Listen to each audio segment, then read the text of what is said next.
You look at every animation studio, and they started with the short film. The mythology of Pixar goes back to the 5 guys sitting in a hallway making Luxo Jr., making Red Stream, making Tin Toy, and constantly challenging each other. There was a kind of pioneer spirit, like we're out in the wilderness making our own roads, and there's really nobody to help. We were 1% of Pixar's expenditures and 99% of its visibility. When we showed our stuff, which now I look back and think of as kind of crude, but it blew people away at the time because it was so much in advance. It's really fun to see all the films strung together because you can see the medium evolve right before your eyes. The development of our talents, the development of our technology leading up to the first feature film. Trying to make a feature film in the 70s and 80s was completely nuts because the computers at the time were way too slow. Back when we were working on our very first films, it was a challenge to make even a single image in computer graphics. Compute power was still a huge limitation. Rendering any kind of computer graphics was just incredibly expensive. We had a VEX 780, which is 1 million instructions per second, which is less than 1% of what you'd find in a modern PDA. The computer in a cell phone is 100 times faster than the one that we had at Lucasfilm. So doing anything was just an incredible pain. In those days, computer animation, computer graphics was in the domain of guys in white lab coats. All of the images in the animation were being created by the same people who wrote the software. Like going to a museum where all the paintings were done by the people who designed canvases and brushes. The pictures were very simple, cartoony, kind of even primitive video game shapes. Most of the motions had to be plotted out on graph paper, and people counted the little squares and typed in a number into the computer and said, go here, go here, go here, go here. And sometimes that looks good, and sometimes it looks kind of robot-like. Our long-term goal was to make an animated film. In fact, everybody in the industry knew this group was dedicated to doing that. And we knew that in order to get there, we had to have software that was robust and powerful and scaled properly. And so let's work on the technology and on the software, and the speed will come. When we made our first short, we based it on an idea that Allie Ray Smith came up with. And it was at that time that we went out and hired John Lasseter to come in as the animator for it. It seems funny to say it, but officially I directed him in his first animation at Lucasfilm. It was a piece called Andre and Wally B.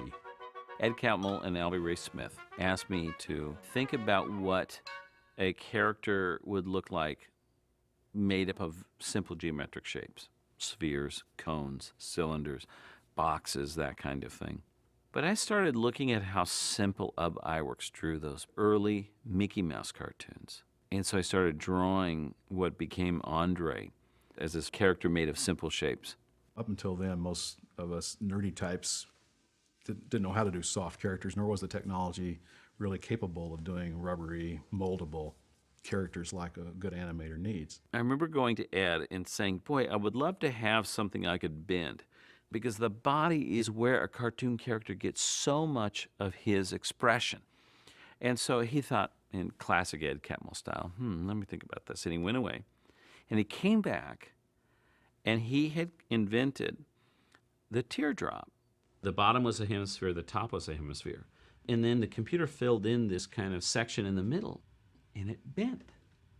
And I got so inspired by this that I got the idea for the second character, which was this big bumblebee with these big jelly bean-like water balloon feet. Basically what happened in Andre and Wally B was the team of Bill Reeves and John Lasseter got established. Actually, the part I worked on Andre and Wally the most was the backgrounds, was the set, the trees. Bill Reeves had delivered something called particle systems, an ability to create and control millions of individual particles to build up larger objects. So you could make it look like there were millions of leaves out there on a hillside full of trees. It gave this richness that I wasn't used to. It was beautiful. It was like a painting. It was like pointillism. I was working on this for a few months in the springtime of 1984. The big deadline was this computer graphics convention called Sigraph. Sigraph was a very important show at the time where a lot of the industry got together. And you would show up once a year and show off what you had done that year to all of your colleagues. They had courses, they had panels, and they had the evening film show. And this was like a Geek Fest rock and roll concert or something, because it was always in a big arena. It was a conference where everybody went, wow, a lot. because every year things were new. I remember Jim Blinn always coming every year. He was working at Jet Propulsion Lab, and he would come with planetary stuff of some form or another. And some of the companies started off by making logos, because you could have them spin around and put sparkles and do various things to have interesting logos. Most of it was just technology demonstrations. You know, crystal balls over a checkerboard, and everybody went crazy. I'm sitting here going, what am I missing here? But everyone recognized the technical advances that they were seeing. If it was a breakthrough moment, the house would come down with cheering and applause. There's no story, there's no characters, there's nothing to engage with at all, but we know how hard that was. And one of the techniques we wanted to show off in Andre and Wally be, well, there's two. We wanted this animation done by a real animator to be showcased. We had the particle systems by Bill Reeves we wanted to showcase, and we had motion blur. This was one of the most revolutionary things that Pixar came up with. You actually blur characters out in the direction of motion during a frame. It made the difference between being commercially successful and not. We showed up with it, and the house went absolutely nuts. The fact that I was animating, just using my knowledge of animation principles, it had this snappy quality. And both visually and story-wise was a step above anything people had seen before. And I remember this guy, he came up to me and he said, John, what software did you use to animate Andre and Wally? I said, it was just, you know, a keyframe animation system, pretty much like other systems I've seen. He goes, no, it was so funny. What software did you use? Andre and Wally was proof that, yes, you could use this medium to tell a story. It wasn't much of a story, but, you know, there it was. It worked. But we didn't finish it in time for Sigraph. So it was partly rendered, and then part of it was in wireframe. What I found was that most people didn't notice that we hadn't finished the film. They were so caught up in the characters that they didn't notice that it switched to wireframe.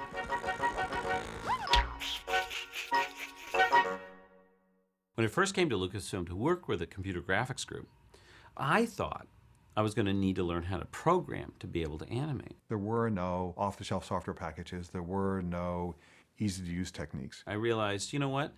I'm never going to know what Eben Osby or Bill Reeves or Ed Catmull knows because they're PhDs. They've invented this stuff. Then I thought, well, wait a minute. They can't bring something to life through pure movement and give it personality like I can. So you know what? I'm just going to sit right next to them and work in collaboration. It was actually a really great environment because, you know, we could just yell across the room at each other when we had a problem or question. John and Bill and Eben were constantly pushing each other to do better. I would always come up with an idea and show it to them. Can we do this? And I don't know if we can. Let me think about it. And they go off and they start working on it, doing a little R&D, and I'd look over their shoulder and I'd see something. And they say, oh, that's a mistake. I said, that's amazing. You know, can you do that again? Oh, yeah, because then you could do this. And I draw something else, and it's, how about this? Oh, and it's an idea I would have never thought of if I hadn't seen the technology. It was this great back and forth. I always felt like the other half of John's ability to make films. We could do what he couldn't. Art challenges technology, and technology inspires the art. You know, and that's it, in a nutshell, the way we work at Pixar. The early years were hard years. We were selling hardware. We've shown you just a few examples of the applications waiting to be explored with the Pixar image computer. And then we sold software. In the background, we had a group that kept on making animated shorts. It was something Ed Catmull really loved, but still, it was not our business. I went to John and said, can we do an animated short that's a Pixar short? Let's do something that really says who we are. Eben Osby and Bill Reeves were teaching me how to use the modeling system. And there was a Luxo lamp sitting there on my drawing table. The model itself was the world's simplest hierarchy. It was a base, and then an arm, and then another arm, and then a head. And I started animating it as though it was alive and thinking about, okay, if a Luxo lamp was alive, how would it move around? You could see him connect with that and saying, oh, I see how this thing works. And I know one thing I was working on was the shadowing algorithm. Self-shadowing was the lamp turning around and casting shadows on itself. What would be a cooler way to show off this technology than having the moving light sources be these lamps moving around so the shadows changed position all the time? Then the fateful day that Tom Porter came into the graphics room with Spencer, his son. His proportions were totally different than that of an adult. the head was so big. And lift up the arm, and I could barely reach the top of his head. And I started thinking, what would a baby lamp look like? And in the computer, I was able to scale different parts of the lamp differently. We didn't have the computer power to do camera moves. We didn't have the computer power to do background. So I was like, how about a wood grain on the floor? We have that, right? Yeah, okay. I can work with this. John had a very clear idea of what the limitations of the medium were, and so he told a story that he could tell in that medium and not have to invent stuff that was impossible to invent at the time. And we premiered it at Sigraph. As soon as the lamp moved, people started going crazy. And then the ball came in, and they were going nuts. And I remember actually shrinking down in my chair, getting a little frightened, thinking, what's going to happen when the funny part gets here? It's only a minute and a half long. Before it was done, people were giving it a standing ovation. Poor Gary Rydstrom, his wonderful sound work was never heard at that screening because the crowd was just literally screaming their heads off. And people were just talking about it forever as the first time they'd seen it. And the it that they had seen was the first time they'd seen emotion and character and storytelling in a computer animated film. There's curiosity, there's dismay, there's sympathy, there's bemusement, a whole range of things that he was able to get through to the audience using just a few joint angles in this thing. You realize that, okay, it's no longer a test if it's actually touching you in some way. They laugh, they cry, they go out singing the songs. And I'll never forget Jim Blinn, one of the giants in the computer graphics research world, came to me after the show. And he said, John, I have a question for you. And I thought, oh no, Jim Blinn, he's going to ask me about the self-shadowing algorithm. I know he is. I don't know that. He goes, John, was the parent lamp a mother or a father? And I just smiled, and I thought, we did it. We did it. You know, it's about the characters. Those early days at Pixar were really magical for me. I was the only animator. Ed Catmull and everybody said, okay, here's the new research we're doing. Let's figure out a story and make another film for Sigraph. 6 months doing the short and then 6 months developing software and then 6 months doing the next short. Technically, what we were trying to do at the time was to lay the foundation for doing feature films. And so Red Stream, for instance, we wanted to show off this new rendering system that we had. We had the Pixar image computer, and we wrote a rendering system that ran on it. Look, you can see it rendering right now in here. This is actual speed. This isn't touched up video. Oh, hey, cool. Back in those days, everybody didn't have their own computer. The animation station that we used, we had one of in the building, but it was a big deal. It was hundreds of thousands of dollars. This is a picture system right here. And this is a Pixar, this is Jabba and Robbie's, this is CCI. Me and Eben and Bill and Ed, we'd just kind of be sharing one computer, and I would always take the midnight shift, you know. Got most of my animation done from about 10:30 at night until 4 or 5 in the morning. And then I had a futon under my desk, and I would sleep there. How come your car has the best parking spot? Because it hasn't moved in about 3 days. I've been sleeping here. In the car? No, in my office. Oh. This is kind of interesting. This is how I tested out the animation of the tag. See? Oh, that's great.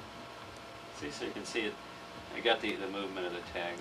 Would you make movies of this, or would you just watch it? No, I just would watch it. People walk in. We had visitors walk in once, and I was staring at this thing like this. And they kind of like, John, are you busy? How long did it take you to animate the sequence we just saw? That was about 5 days. That was a little long. 5 days? How many hours a day were you working? Oh, just a couple. Bill Reeves and Eben Osby and I, we wanted to do these night shots in the rain, in a city, these kind of neat, gritty shots, something that no one's ever seen before. Red Stream was the first film where we were trying to emulate a particular look, moody, dark.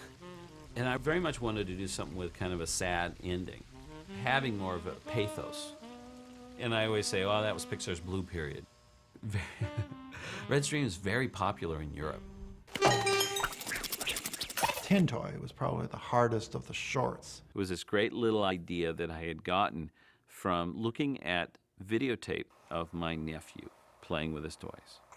Everything he picked up went into his mouth, and he slobbered on it. I thought, imagine what it must be like to be a toy in the hands of a baby. That baby is like a monster. It was a challenge. It was twice as long as Red Stream, had twice as many shots. It was using Mimvy, or Marionette, our animation system, for the first time. It was using RenderMan for the first time. And it had our first human character, the baby, in it. It was a much more organic kind of character. Skin, facial animation, even though when you look at it today, you sort of go, ooh, that's a weird looking baby. I had to write a whole system to do the modeling.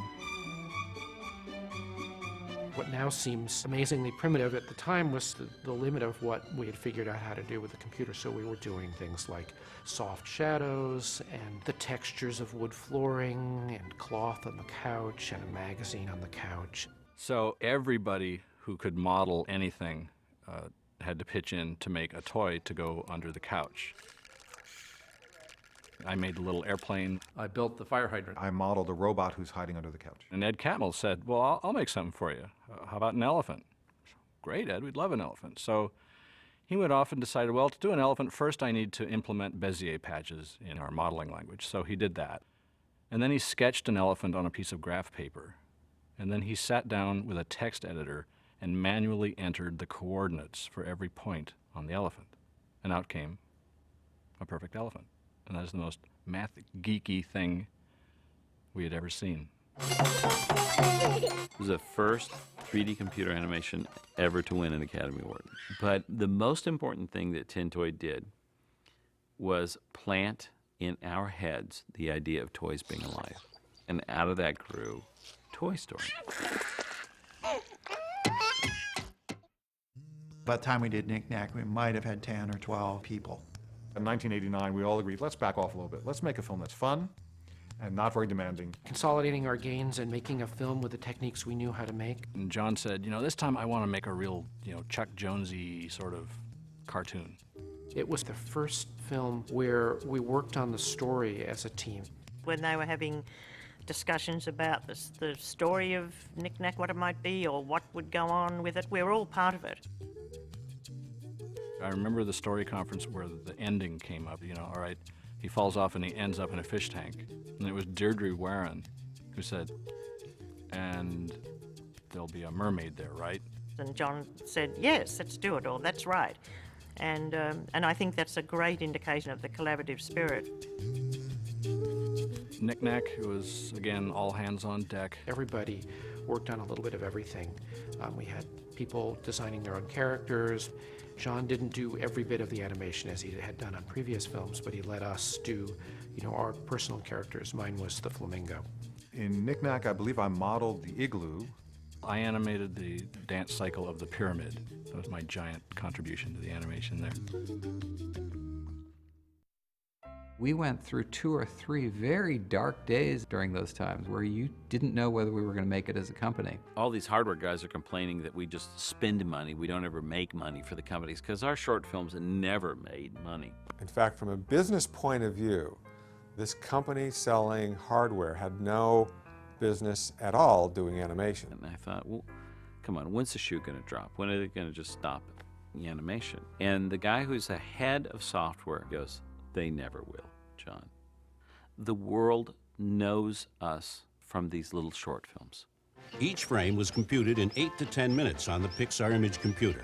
Pixar image computer also, although people in the oil exploration business and medical imaging were buying them, they liked the fact that short films were being made on them. It added a little bit of glamour to the quality of the product.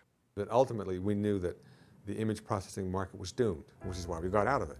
And the animation business was actually doing sort of okay.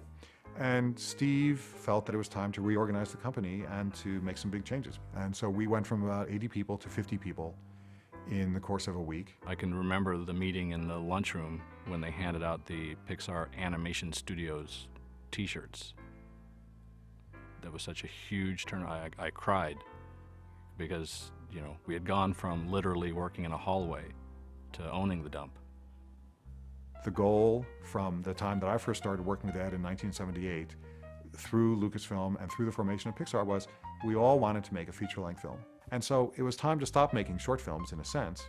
And so here's what we'll do. We're gonna get into the TV commercial business, gain more production experience, and then do something like a half-hour TV special, and from that launching pad, go on to making a feature-length film. And right around that time is when Peter Schneider tried for the third time to hire John away from us. So John turned down being a director at Disney to stay with a struggling startup and told Peter he should consider doing it with Pixar. So Peter Schneider called me and said, we'd like you to do a feature film. So I said, we think that we should do a half-hour TV special first. And he said, if you can do a half hour, you can do 90 minutes. I said, okay, I'll buy that. Hello? Oh, yeah! Ah! Whoa! Hey, whoa, whoa, whoa, whoa, whoa! Did I frighten you? While we made Toy Story, we stopped making shorts at that time. But as we got near the end of it, we realized that was one of the things that helped make us who we were. Ed and I said, you know what, we should continue doing short films. Because for what it did for me as an artist, as a director, I want to make sure and we give that opportunity to other people in the studio. We just realized, you know, we should always be doing this. We should always figure out a reason to do the shorts. Yeah, this young person may have a talent here. Let's give him a chance to direct something. Here's these young animators. Let's give them a chance to be a supervising animator, or let an artist become a production designer. So from Jerry's Game on, the short films were helping to develop our talent, was helping continue the research and development at the studio. You want to be able to have an opportunity to experiment with things without committing to it for a full feature film. But we do think that people enjoy them.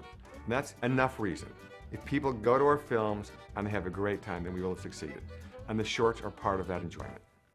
The gem of an idea that that little animation group represented, that's really the core of what Pixar turned out to be. That core group, a lot of us are still here. It could have fallen apart. There were other people who had the same goal at the time, and they didn't get there. I mean, these are strong, good people, but there wasn't the right combination. We were unique in that we had the support of Steve Jobs. It's difficult to separate luck and talent when you have a fine result like this, but we had a pretty good mix of the both.